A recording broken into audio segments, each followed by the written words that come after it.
భావించినటువంటి అది ఒక శివ తేజస్సు నిరుపదంతో వచ్చి అక్కడి నుంచి కూడా మరి ఒక స్వామివారు షణ్ముఖంగా అంటే 6 ముఖాలుగా ఉద్భవించి షట్కృత్తికలు వచ్చి ఆ యొక్క స్వామివారికి పుట్టినటువంటి స్వామివారికి క్షీరాన్ని ఇచ్చి ఆ యొక్క స్వామివారిని ఎంతో చక్కగా పెంచాట. ఇట్లా వచ్చినటువంటి ఆ యొక్క స్వామివారికి సప్తమహర్షులంతా కూడా యా లోక కళ్యాణార్థమే మీరు ఉద్భవించారు, తారకాసుర సంహారం చేసి దేవతలందరినీ కూడా కాపాడాలి అని ఆ యొక్క సప్తమహర్షులంతా కూడా స్వామివారిని చెప్పారట.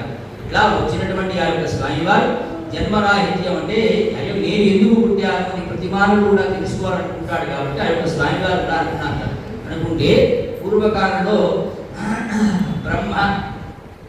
బ్రహ్మగారి కుమారుడైనటువంటి శరత్ కుమారుడు అనే ఒక బ్రహ్మజ్ఞాని అని ఒక ఆయన మా యొక్క సమాధిలో ఉండగా ఆయనకి రాక్షస సంహారం చేసినట్టు దేవతలందరినీ కూడా కాపాడినట్టు కలచింది.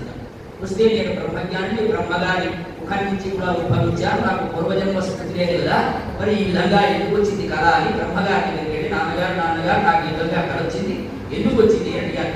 అనగానే ఆయన పూర్వకాలంలో నీవు దేవతలందరినీ కూడా కాపాడడానికి ఉద్భవించావు, ఆ యొక్క రాక్షస సంహారంగా కూడా చేయాలని నీ మనసులో ఉంది, అందువల్లనే ఈ విధంగా కళ వచ్చింది అన్నారు. అనగానే మరి ఈ కళ తీరాలంటే ఏం చేయాలంటే నువ్వు దేవసేనాపతి కూడా అధిపతి ఇవ్వాలి అన్నారు.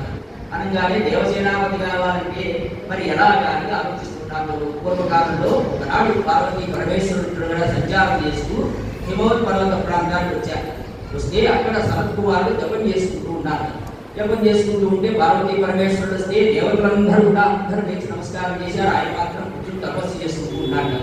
సరే కడిగి చూశాడు, ఇద్దరిని కూడా అది ఒక స్వామివారిని అమ్మవారిని ఇద్దరిని చూశాడు, కడి తపస్సు చేసుకుంటూ ఉన్నాడు.